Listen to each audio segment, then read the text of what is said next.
ಓದಕ್ಕೆ ಬರೋಂಗಿಲ್ಲ ದೋಸ್ತರ. ಅಂಡಿಯಾಲ್ ಅಂತ ಇದೇನಿದೆ, ಲೋ ಪೆರಿಮೇಟೆಡ್ ಏನೇನೋ ಸುಡುಗಾಡ ಐತಿ ದೋಸ್ತರ. ನನಗಂತೂ ಗೊತ್ತಾಗಲ್ಲ, ನೀವು ಒಂದ್ಸಲ ನೋಡ್ಕೊಂಬಿಡ್ರಿ. ಹಾಯ್ ದೋಸ್ತರ, ನಮಸ್ಕಾರ. ಎಲ್ಲರೂ ಹೆಂಗದಿರಪ್ಪ? ಎಲ್ಲರೂ ಆರಾಮದಿರಿ ಅಂತೇಳಿ ತಿಳ್ಕೊತೀನಿ ದೋಸ್ತರ. ಇವತ್ತಿನ ವೀಡಿಯೋದಾಗ ನನ್ನ ಸಬ್ಸ್ಕ್ರೈಬರ್ಸ್ ಅಂದ್ರೆ ನೀವು ಮಾಡಿರುವಂಥ ಒಂದಿಷ್ಟು ಕಮೆಂಟ್ಗಳನ್ನು ತಗೊಂಡು ಆ ಒಂದು ಕಮೆಂಟ್ಗಳಿಗೆ ನನಗೆ ತಿಳಿದಂತಹ ಒಂದಿಷ್ಟು ಅನುಭವಗಳನ್ನು ಆ ಒಂದು ಕಮೆಂಟ್ ಮುಖಾಂತರ ನಾನು ನಿಮ್ಗೆ ತಿಳಿಸ್ತೀನಿ. ಅಂದರೆ ಆ ಕಮೆಂಟ್ನ ತೊಗೊಂಡ್ಕಾಶಿ ಅವ್ರು ಏನು ಕ್ವಶನ್ ಕೇಳ್ತಿರ್ತಾರೆ ಅದಕ್ಕೆ ನಾನು ಆನ್ಸರ್ ಮಾಡಕತ್ತೀನಿ. ಇವತ್ತಿನ ವಿಡಿಯೋ ಶುರು ಮಾಡೋಕ್ಕಿಂತ ಮೊದಲ ನಿಮ್ಗೇನಾದ್ರು ಯೂಸ್ಫುಲ್ ಆಗಿತ್ತಂದರೆ ಈ ಒಂದು ವಿಡಿಯೋಕ್ಕೆ ಲೈಕ್ ಮಾಡಿರಿ. ಹಂಗೆ ಮಗ್ಲು ಬರೋ ಸಬ್ಸ್ಕ್ರೈಬ್ ಬಟನ್ ಇರ್ತದೆ ಕೆಳಗೆ, ಕೆಂಪು ಬಟನ್ನು, ಅದನ್ನು ಒತ್ತಿರಿ. ಹಂಗೆ ಬಾಜು ಬರೋ ಗಂಟೆ ಒತ್ತಿ ಕಾಶಿ ಎನೇಬಲ್ ಮಾಡ್ಕೊರಿ. ಮತ್ತು ನಿಮ್ದು ಏನಾರು ಕ್ವಶನ್ ಇತ್ತಂದ್ರೆ ನಾನು ಕಮೆಂಟ್ ಬಾಕ್ಸ್ನ ಹಾಕ್ರಿ ದೋಸ್ತರ. ಅಕಸ್ಮಾತಾಗಿ ನನಗೆ ಗೊತ್ತಿಲ್ಲ ಅಂತಂದ್ರೆ ನಾನು ನಮ್ಮ ದೋಸ್ತರ ಹತ್ರ ಕೇಳಿ, ಅನುಭವ ಇರುವಂಥ ಫಾರ್ಮರ್ ಹತ್ರ ಕೇಳಿ ಕಾಶಿ ನಾನು ಅದಕ್ಕೆ ಸಾಲ್ವ್ ಮಾಡ್ತೀನಿ. ದೋಸ್ತರ ಮೊಟ್ಟ ಮೊದಲನೇ ಕಮೆಂಟ್ ಬಂದು ಯಾರು ಮಾಡಿದ್ರಪ್ಪ ಅಂತ ಅಂದರೆ ಗಬ್ಬರ್ ಗೇಮಿಂಗ್ G2OP ಅಂತೇಳಿ ಅವ್ರದ್ದು ಗಬ್ಬರ್ ಅಂತ ಗೇಮಿಂಗ್ ಅಂತ ಒಂದು ಚಾನಲ್ ಐತಾನೆ ಅವ್ರದ್ದು. ಅವರು ಈ ಒಂದು ಕಮೆಂಟ್ ಮಾಡ್ರೆ, ಅಣ್ಣ 3 ದಿನದ ಹಿಂದೆ 5 ಮರಿ ತಂದಿದ್ದೀನಿ ರೀ. ಅದರಲ್ಲಿ ಒಂದು ಮರಿ ಸರಿಯಾಗಿ ಮೇಯವಲ್ತ, ಮತ್ತೊಂದು ಸೈಲೆಂಟಾಗಿ ನಿಂತೈತಿ. ಅದು ಸ್ವಲ್ಪ ಮೋಷನ್ ಕೂಡ ಮಾಡಕತ್ತೈತಿ. ಮೋಷನ್ ಬಂದು ತೆಳು ಮಾಡ್ಕೊಳಕತ್ತೈತಿ. ಇದಕ್ಕೆ ಏನು ಮಾಡ್ಬೇಕನ್ನ ಅಂತಂದು ಹೇಳಿದರು. ಓಕೆ ದೋಸ್ತರು, ನೋಡಿರಿ, ಇದು ಒಂದು ಯೂಸ್ಫುಲ್ ಆಗುವಂಥ ಒಂದು ಇದು ಹೊಸಬ್ರು ಏನು ಮಾಡ್ತಾರಪ್ಪ ಅಂತಂದ್ರೆ ಬಜಾರೊಳಗೆ ಟಗರ್ ಮರಿ ತೊಗೊಂಬರ್ತಾರೆ. ಹೌದಾ, ಬಜಾರ್ನ್ಯಾಗ ಅಂತ ಇಟ್ಕೊರಿ. ಈಗ ಬಜಾರ್ನ್ಯಾಗ ತರುವಂಥ ಮರಿಗಳಿಗೆ ಕಾಯಿಲೆಗಳು ಯಾಕಿರುತ್ತೆ ಅಂದ್ರೆ ಬಜಾರ್ಗಳಿಗೆ ಬರೋಕ್ಕಿಂತ ಮೊದಲ ರೈತರ ಅರ್ಥ ಇರ್ತೈತಿ. ಅವ್ರು ಏನು ಮಾಡ್ತಾರೆ ಅಂದ್ರೆ, ರೈತರು 4 ಮರಿ 5 ಮರಿ ಇತ್ತಪ್ಪ ಅಂದ್ರೆ ಒಂದು ಮರಿ ವೀಕ್ ಇರುವಂಥದ್ದು ಅಥವಾ ರೋಗ ಬಂದಿದ್ದನ್ನು ಅವ್ರು ಕೊಟ್ಬಿಡ್ತಾರೆ. ಅವ್ರಿಗೆ ಈಗ ಯಾರೇ ಆಗಲಿ ಮೊದಲು ಮಾಡೋದೇನಪ್ಪ ಅಂತಂದ್ರೆ, ಈಗ ಒಂದು ಮರಿ 3,000ಕ್ಕೆ ಹೋಗಿತ್ತಪ್ಪ ಅಂತಂದ್ರೆ 6,000 ಮರಿ ಇತ್ತಂದ್ರೆ ಅದ್ರ ಜೊತೆ ಸೇರಿಸಿ ಮಾರಿದ್ರೆ ಈ 3,000ಕ್ಕೆ ಹೋಗೋ ಮರಿನೂ 6,000ಕ್ಕೆ ಹೋಗುತ್ತೆ. ಹೌದಾ, ಅದು ಬಂದು ಸ್ವಲ್ಪ ವ್ಯಾಪಾರಗಾರ ಏನಾರ ಸ್ವಲ್ಪ ಚುರುಕಿದ್ನಪ್ಪ ಅಂತಂದರೆ ಒಂದು ಸ್ವಲ್ಪ ನೋಡಿ ಕೇಸ್ ತೊಗೊತಾನೆ. ಇಲ್ಲಾಂದ್ರೆ ಒಂದು 500 ರೂಪಾಯಿ ಕಡಿಮೆಗಾರ ಹೋಗುತ್ತೆ ಅಲ್ವಾ. ಈಗ 6,000ಕ್ಕೆ ಅದು 3,000ಕ್ಕೆ ಮಾರುತ್ತಿದ್ದಂದರೆ 6,000 ಮರಿ ಜೊತೆ ನಾವು ಹಾಕಿ ಕೊಡ್ತೀವಿ ಅಂದ್ರೆ ಒಂದು 5,500 ಅದರ ಅದು ಹೋಗತ್ತೆ. ಹೌದಾ, ಹಾಗಾಗಿ ಅದ್ರ ಜೊತೆ ಸೇರಿಸ್ಕೆ ರೈತರು ಕೊಟ್ಬಿಡ್ತಾರೆ. ಅವಾಗ ಅದನ್ನು ತೊಗೊಂಬಂದು ತೊಳೆದು ನೀರಾಗ ಹಾಕಿ ಇದು ಮಾಡಿದಾಗ ಅದು ಇನ್ನೂ ವೀಕ್ ಆಗಿಬಿಡುತ್ತೆ. ಈಗ ವೀಕ್ ಆದಾಗ ಏನಾಗುತ್ತೆ ಅಂದ್ರೆ ಶೀತ, ಜ್ವರ, ಕೆಮ್ಮು ಇಂಥವೆಲ್ಲ ಅಟ್ಯಾಕ್ ಆಕ್ಕವು. ಹಿಂಗೆ ಅಟ್ಯಾಕ್ ಅದು ಹೊಡೆತೆಲ್ಲಿ ಕುಂದಿರ್ತಪ್ಪ ಅಂತಂದ್ರೆ ಸಾಕಾಣಿಕೆ ಮಾಡೋಕೆ ರೈತರೇನೋ ಮರಿ ತೊಗೊಂಬರ್ತಾರಲ್ಲ ಅವ್ರ ಹತ್ರ ಬಂದಾಗ ಅದು ಹೊಡೆದು ಕುಂದಿರುತ್ತೆ. ಸಾಕಾಣಿಕೆ ಮಾಡೋಕೆ ಮರಿ ತರೋ ಮುಂದೆ ಸ್ವಲ್ಪ ನೋಡಿ ತರಬೇಕು. ಒಂದು ಅಕಸ್ಮಾತಾಗಿ ಬಂತಪ್ಪ ಅಂತಂದ್ರೆ ವೀಕಿದ್ದು ಮರಿ ಬಂತಂದ್ರೆ ಅದಕ್ಕೆ ಏನು ಮಾಡಬೇಕು?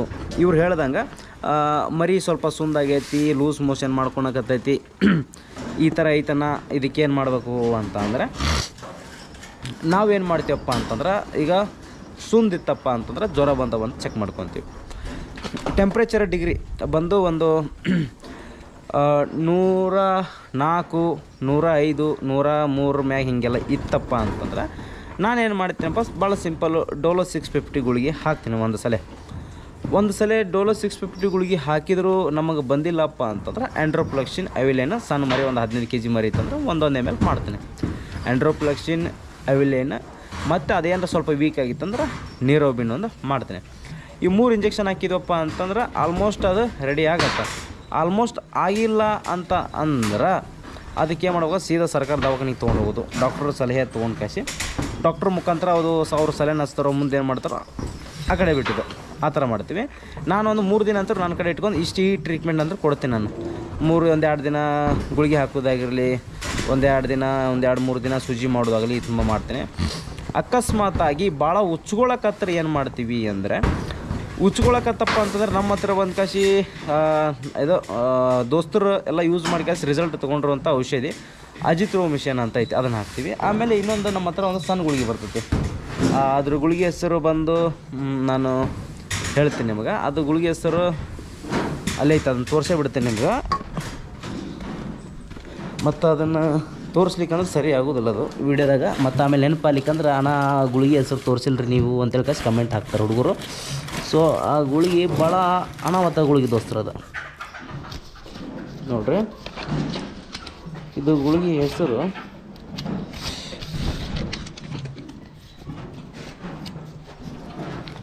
ಇಲ್ಲೈತೆ ನೋಡ್ರಿ, ಇದು ಈ ಗುಳಿಗೆ ಹಾಕ್ತೀವಿ. ಈ ಗುಳಿಗೆ ಹೆಸರು ಬಂದು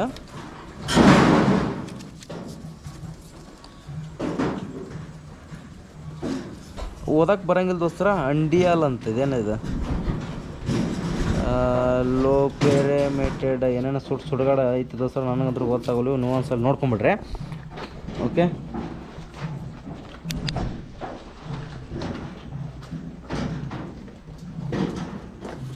ನೋಡ್ರಿ ದೋಸ್ತರ, ಇದು ಫೋಕಸ್ ಆಗವಲ್ತ ನೋಡ್ರಿ. ಈ ಗುಳಿಗೆ ನಾನು ಹಾಕ್ತೀನಿ, ಈ ಗುಳಿಗೆ ಹಾಕ್ತೀನಿ, ಕಾಣುತ್ತಾ ಇಲ್ಲೋ, ಫೋಕಸ್ ಆಗವಲ್ತ. ಇದು ಬಂದು ಏನೈತೆ ಹೇಳ್ತೀನಿ ನೋಡ್ರಿ ದೋಸ್ತರ, ಸ್ಪೆಲ್ಲಿಂಗ್ ಹೇಳ್ಬಿಡ್ತೀನಿ ನಾನು. LOPERAMID ಮತ್ತು ಹೈಡ್ರೋಲೆಕ್ಯುರಿಡ್ ಅಂತ ಐತಿ, ಟ್ಯಾಬ್ಲೆಟ್ಸ್ IP ಅಂತ ಐತಿ. ಇದನ್ನು ಹಾಕ್ತೀವಿ, ಇದನ್ನ ನಂತರ ಹಾಕ್ತೀನಿ. ಇದಕ್ಕೆ ಹಾಕಿದ ನಂತರ ಒಂದೊಂದು ಗುಳಿಗೆ ಹಾಕಿಬಿಟ್ಟು ಸಾಕು, ಫುಲ್ ರಿಸಲ್ಟ್ ದೋಸ್ತರ. ನೋಡ್ರಿ, ಇಲ್ಲೊಂದು ನಿಮ್ಮ ಶಾಂಪಲ್ನ ಹೇಳ್ಬಿಡ್ತೀನಿ ನಾನು. ಇದ್ರಾಗ ಒಂದು ಮರಿ ಉಚ್ಕೊಳಕತ್ತಿತ್ತು. ಯಾವುದು ಉಚ್ಕೊಳಕತ್ತಿತ್ತಪ್ಪ ಅಂತಂದ್ರೆ ಇಲ್ಲಿ ಐತೆ ನೋಡ್ರಿ, ಇಲ್ಲಿ ಐತಲ್ಲ, ಇದೇ ಮರಿ ಉಚ್ಕೊಳಕತ್ತಿತ್ತು. ಈ ಮರಿ ಉಚ್ಕೊಳಕತ್ತಿತ್ತು, ಭಾಳ ಹೆವಿ ಉಚ್ಕೊಂಡಿತ್ತು. ನಮ್ಮ ಹೇಳಿದ್ಲು ನಮ್ಮಂತ ಒಂದು ಮರಿ ಉಚ್ಕೊಳಕತ್ತ ನೋಡಪ್ಪ ಅಂತೇಳಿ. ಅವಾಗ ಇದಕ್ಕೆ ನಾನು ಅಜಿತ್ರೋಮಿಷನ್ ನಿನ್ನೆ ಹಾಕಿದ್ದೆ, ಕಂಟ್ರೋಲಿಗೆ ಬರಲಿಲ್ಲ. ಹೌದಾ, ವಾಪಸ್ ಮುಂಜಾನೆ ಉಚ್ಕೊಳಕತ್ತಿತ್ತು. ಅದಕ್ಕೆ ನಾನು ಏನು ಮಾಡಿದೆ, ಅಜಿತ್ರೋಮಿಷನ್ ಹಾಕಿದೆ ವಿತ್ ಆ ಒಂದು ಗುಳಿಗೆ ಹಾಕಿದೆ. ಫುಲ್ ಚೊಕ್ ಆಗಿಬಿಡುತ್ತೆ ಈಗ. Okay, right. ಇದು ಅಂತರೂ ಅವ್ರು ಅನ್ನೋರು ಕಾಮೆಂಟ್ಗೆ ಉತ್ತರ ಕೊಟ್ಟಿನಿ ಅಂತ ಅನ್ಸುತ್ತೆ. ಹಂಗೆ ಮತ್ತು ಇನ್ನೊಂದು ಉಚ್ಕೊಳ್ಳೋದು, ನೆಗಡಿ, ಮುಗನ್ಯಾಗ ಸುಂಬಳ, ಕೆಮ್ಮು, ಬೆಶ್ಶಂಗ ಎಷ್ಟೋ ಉಚ್ಕೊಳ್ಳೋಕೆ ಟ್ರೀಟ್ಮೆಂಟ್ ಮಾಡಿದರೂ ಗುಣ ಆಗವಲ್ತು ಅಂತಂದ್ರೆ ಅದು PPR ಲಕ್ಷಣಗಳು. ಅದಕ್ಕೆ ಭಾಳ ಕೇರ್ಫುಲ್ಲಾಗಿ ನಾವು ಟ್ರೀಟ್ಮೆಂಟ್ ಕೊಡ್ಬೇಕು ಮರಿಗೆ, ಅಂದ್ರೆ ಬೇಗ ಬರ್ತೈತಿ. ಓಕೆ, ನಾನು ಒಂದು ಕಮೆಂಟ್ಗೆ ಎಷ್ಟು ಭಾಳ ಉದಾಹರಣೆಗಳನ್ನು ಕೊಟ್ಟೆ. ಓಕೆ, ನೆಕ್ಸ್ಟ್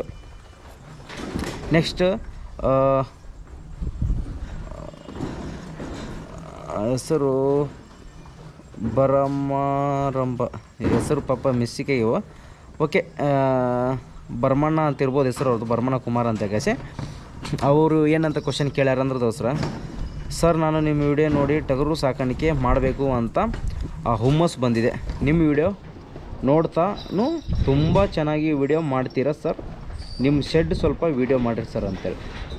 ದೋಸ್ತರ, ನನ್ನ ಶೆಡ್ಡು ಅಷ್ಟೇನು ವಿಶೇಷವಾಗಿಲ್ಲ, ಒಂದು ಪ್ಲಾಟ್ ಜಾಗದೊಳಗೆ ಇರುವಂಥ ಶೆಡ್ ಇದು. ಯಾಕಂದ್ರೆ ಬಜೆಟ್ ಇರಲಾರ ಸಂಬಂಧ ಸಿಂಪಲ್ಲಾಗಿ ಮಾಡ್ಕೊಂಡಿವಿ. ಏನೋ ಒಂದು ಜೀವನದಾಗ ಮಾಡ್ಬೇಕಂತ ತಿಳ್ಕಾಸಿ ಕಷ್ಟಪಟ್ಟು ಮಾಡ್ಕೊಂಡಿವಿ. ಬಟ್ ಶೆಡ್ ಅಷ್ಟು ಇಲ್ಲ ದೋಸ್ತರ. ನಾವು ಎಷ್ಟೆಲ್ಲ ನೋಡಿದಾಗ ಇದ್ರಾಗ ಒಂದು ಒಳ್ಳೆ ಮಾಡ್ಬೋದಿತ್ತು ಶೆಡ್ ಒಳಗೆ. ಪ್ಲಾನಿಂಗ್ ಸ್ವಲ್ಪ ಮಿಸ್ಟೇಕ್ ಆಗೈತಿ. ಇಲ್ಲಿ ಬಂದು ಪ್ಲಾನಿಂಗ್ ನಮ್ದು ಹೆಂಗಾಯ್ತಪ್ಪ ಅಂತಂದ್ರೆ, ಇಲ್ಲೇ ನೀವೇ ನೋಡತ್ತಿರಲ್ಲ, ಇಲ್ಲೇ ಒಳಗೆ ಇಲ್ಲೊಂದಿಷ್ಟು ಮರಿನ ಹಿಂಗೆ ಕಟ್ಟಬೇಕಂತ ಮಾಡಿದ್ದೆ. ಬಟ್ ಇದೇನು ಚಾಟಿಗೆ ಅಂತ ಈ ಥರ ಮಾಡ್ಕೊಂಡಿದ್ದೆ. ಬಟ್ ನನ್ನ ಪ್ಲಾನಿಂಗ್ ಏನಿರ್ತಾರೆ, ಇಲ್ಲೇ ದೊಡ್ಡ ಮರಿಗಳು ಇಷ್ಟು, ಇಲ್ಲಿ ಬಂದು ನನ್ನ ಸಣ್ಣ ಮರಿಗಳು ನನಗೆ ಬೇಕೇ ಬೇಕಲ್ಲ, ಅದಕ್ಕೆ ನಾನು ಸಣ್ಣ ಮರಿಗಳು ಇಲ್ಲಿ ಹಾಕೋನು ಅಂತೇಳಿ ಕಾಸಿ ನನ್ನ ಪ್ಲಾನಿಂಗ್ ಇತ್ತು.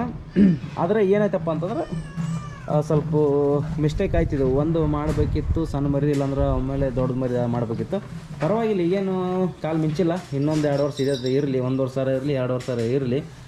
ನೋಡಿರಿ, ಇಷ್ಟೇ ಭಾಳ ಸಿಂಪಲ್ ಐತೆ ನೋಡಿರಿ ಶೆಡ್ ನಂದು. ಇಲ್ಲೇನಿರ್ತಪ್ಪ ಅಂದ್ರೆ ಈಗ ಯಾವ ಥರ ನಡೆಯತ್ತಪ್ಪ, ಇಲ್ಲೇ ಸಣ್ಣ ಮರಿಗಳು ಇರ್ತಾವೆ. ಇಲ್ಲಿ ಭಾಳ ಇಲ್ಲ. ಈಗ ಒಂದು ಸಣ್ಣ ಮರಿಗಳು ಬಂದು ಒಂದು 50 ಮರಿ ಇದ್ವಪ್ಪ ಅಂತಂದ್ರೆ, ಥಂಡಿ ಪಂಡಿತ್ತಂದ್ರೆ ಇದ್ರೊಳಗೆ ಹಾಕಿಬಿಡೋದು. ಇದ್ರೊಳಗೆ ಹಾಕಿದಪ್ಪ ಅಂತಂದ್ರೆ ಏನಾಗುತ್ತಂದ್ರೆ ಸ್ವಲ್ಪ ರಾತ್ರಿ ಹೊತ್ತಿನಾಗ ಬೆಚ್ಚಗಿರ್ತಾವೆ. ವಾಪಸ್ ಈ ಥಂಡಿ ಕಾಲ ಹೋತಪ್ಪ ಅಂತಂದ್ರೆ ಅಷ್ಟು ಸ್ವಚ್ಛ ಮಾಡ್ಕಾಸಿ ಇಲ್ಲೊಂದು ಒಳಗೊಂದಿಷ್ಟು ಬಕ್ರಿ ಹಬ್ಬಕ್ಕೆ ದೊಡ್ಡ ಮರಿ ತಂದು ಇಲ್ಲೊಂದು ಇಷ್ಟು, ಹೊರಗೊಂದಿಷ್ಟು ಒಂದು 30 ಮರಿ ಬಕ್ರೀದ್ ಹಬ್ಬಕ್ಕೆ ಇಲ್ಲಿ ಕಟ್ಟಬೇಕಂತ ಮಾಡೀನಿ. ಮತ್ತು ಸಣ್ಣ ಮರಿ ಏನೈತಲ್ಲ, ಇಲ್ಲೇ ಒಂದು 50 ಮರಿ ಸಣ್ಣ ಮರಿ ಹಿಡಿಬೇಕು, ಸಾಕಬೇಕು ಅನ್ನೋ ಪ್ಲಾನಿಂಗ್ ಇಷ್ಟ ಐತಿ. ನಮ್ಮ ಸೈಡ್ ಹತ್ರ ಭಾಳ ಸಿಂಪಲ್ ಐತಿ. ಹೊರಗೆ ಸುತ್ತಾರ ತಂತಿ ಬೆಲೆ ಬಡ್ಕೊಂಡಿ ಫುಲ್ಲು, ಹೊರಗಂತೂ ಫುಲ್ಲು ತಂತಿ ಬೆಲೆ ಐತಿ. ನೋಡ್ರಿ ಇಲ್ಲಿ ಇಷ್ಟಂತೂ ಹೊರಗಂತೂ ತಂತಿ ಬೆಲೆ ಮಾಡ್ಕೊಂಡೀನಿ. ಓಕೆ, ಇಷ್ಟಂತೂ ಆಯ್ತು. ಇದು ಬಂದು ನಾನು ಶೆಡ್ಡಿನ ದೋಸ್ತರ. ಇದು ನೆಕ್ಸ್ಟ್, ಇದು ನನ್ನ ಶೆಡ್ ಅಂತೂ ನಾನು ಹೇಳಿದೆ. ನೆಕ್ಸ್ಟ್ ಬಂದು ಅನ್ನ, ಕುರಿ ಮತ್ತು ಮೇಕೆಗಳನ್ನು ಹೊರಗೆ ಬಿಡದೆ ಮೇಯಿಸಲು ಸಾಧ್ಯ ಇದೆಯಾ, ಅಥವಾ ಒಳಗೆ ಮೇಯಿಸಿದರೆ ಏನಾದರೂ ಕಾಯಿಲೆ ಬರುತ್ತಾ? ಹೊರಗೆ ಬಿಡದೆ ಮೇಯಿಸಲು ಏನು ಊಟ ಕೊಡಬೇಕು ಎಂದು ತಿಳಿಸಿ. ಓಕೆ ದೋಸ್ತರ, ಕುರಿ ಮತ್ತು ಮೇಕೆಗಳನ್ನು ಹೊರಗೆ ಬಿಟ್ಟು ಮೇಯಿಸಿದ್ರೆ ಭಾಳ ಒಳ್ಳೆಯದು. ಈಗ ಅನುಭವ ಇರೋರ ಹತ್ರ ಎಲ್ಲರ ಹತ್ರ ನಾವು ಕೇಳಿ ನೋಡಿದಾಗ ಕುರಿಗಳನ್ನು ಸ್ವಲ್ಪ ನಾರ ಹೊರಗೆ ಬಿಡಲೇಬೇಕು, ಹೊರಗೆ ಬಿಟ್ರೆ ಅದು ಚೈತನ್ಯ, ಮತ್ತು ಆಡೂ ಅಷ್ಟ ಅಂತ ಹೇಳ್ತಾರೆ. ಬಟ್ ನನ್ನ ಪ್ರಕಾರ ದೋಸ್ತರ ಒಳಗೆ ಹಾಕಿ ಮೇಯಿಸ್ಬೋದು. ಯಾಕನ್ನ ಗೊತ್ತಿಲ್ಲ, ಸ್ವಲ್ಪ ಚೈತನ್ಯ ಬರೋಲ್ಲ ಅವನು ಚೈತನ್ಯ ಬರೋಂಗಿಲ್ಲ. ಚೈತನ್ಯ ಅಂದರೆ ಇವು ಮರಿ ಹೆಂಗೆ ಮಿಂಚ್ತಾವಲ್ಲ ಹಂಗೆ ಮಿಂಚಂಗಿಲ್ಲ. ಯಾಕೆ ಮಿಂಚಂಗಿಲ್ಲ ಅಂತಂದು ನನ್ನ ಪ್ರಕಾರ ಹೇಳೋದಾದ್ರೆ, ಈಗ ಟಗರು ಮರಿಗಳಿಗೆ ನಾವು ಸರಿಯಾಗಿ ಕಾಳು ಫುಡ್ಡು ಗಿಡ್ಡೆಲ್ಲ ಹಾಕ್ತೀವಿ. ಯಾಕಂದ್ರೆ ಟಗರು ಮರಿಗೆ ನಮ್ಗೆ ಬೊಜ್ಜು ಬಂತಪ್ಪ ಅಂದ್ರೆ ಕಟಿಂಗ್ ಪರ್ಪಸ್ ಹೋಗಿಬಿಡ್ತದ. ಅವಾಗ ನಮಗೆ ಏನಾಗುತ್ತಪ್ಪ ಅಂತಂದ್ರೆ ಇದು ಲಾಭ ಆಗುತ್ತೆ. ಕುರಿಗಳಿಗೆ ನಾವು ಕಾಳುಗಳನ್ನು ಇಂಥದ್ದೆಲ್ಲ ಹಾಕಿಬಿಟ್ರೆ ಕುರಿ ಎಷ್ಟೊತ್ತಿದ್ರು ನಮ್ಮ ಮತ್ತೆ ಇರಲೇಬೇಕಲ್ಲ, ಅದನ್ನು ಮಾರೋಕ್ಕಾಗಲ್ಲ. ಯಾಕೆ ಹೆಣ್ಣು ಕುರಿ ಯಾಕೆ ಮಾರೋಕ್ಕಾಗಲ್ಲಪ್ಪ ಅಂದ್ರೆ ಅದ್ರ ಕಡೆಯಿಂದ ನಾವು ಬ್ರೀಡಿಂಗ್ ಅದ್ರ ಮರಿನ ತೊಗೊತೀವಿ. ಅದಕ್ಕೆ ನನ್ನ ಪ್ರಕಾರ ಸ್ವಲ್ಪ ಅಡ್ಡಾಡಿದಪ್ಪ ಅಂತಂದ್ರೆ ಇಂಥ ತಿಂದು ಕಾಯಿ ಸ್ವಲ್ಪ ಚೈತನ್ಯವಾಗಿರ್ತಾವೆ. ಒಳಗಿದ್ದು ಅಂದ್ರಪ್ಪ ಸ್ವಲ್ಪ ಡಲ್ ಆಗಿರ್ತಾವೆ. ಬಟ್ ಅವಕ್ಕೂ ನಾವು ಟಗರು ಮರಿ ಹೆಂಗೆ ಫುಡ್ ಕೊಡ್ತೀವಿ ಹಂಗೆ ಫುಡ್ ಕೊಟ್ಟರೆ ಚೈತನ್ಯವಾಗಿರ್ತಾವೆ. ಬಟ್ ಇನ್ನೂ ಸ್ವಲ್ಪ ಫುಡ್ನ್ಯಾಗ ಸ್ವಲ್ಪ ರಸವತ್ತಾದ ಮೇವುಗಳನ್ನು ಕೊಟ್ರೆ ಅವು ಚೈತನ್ಯ ಇರ್ತಾವೆ. ಆರಾಮಾಗಿ ಸಾಕ್ಬೋದು, ಏನು ತೊಂದರೆ ಇಲ್ಲ.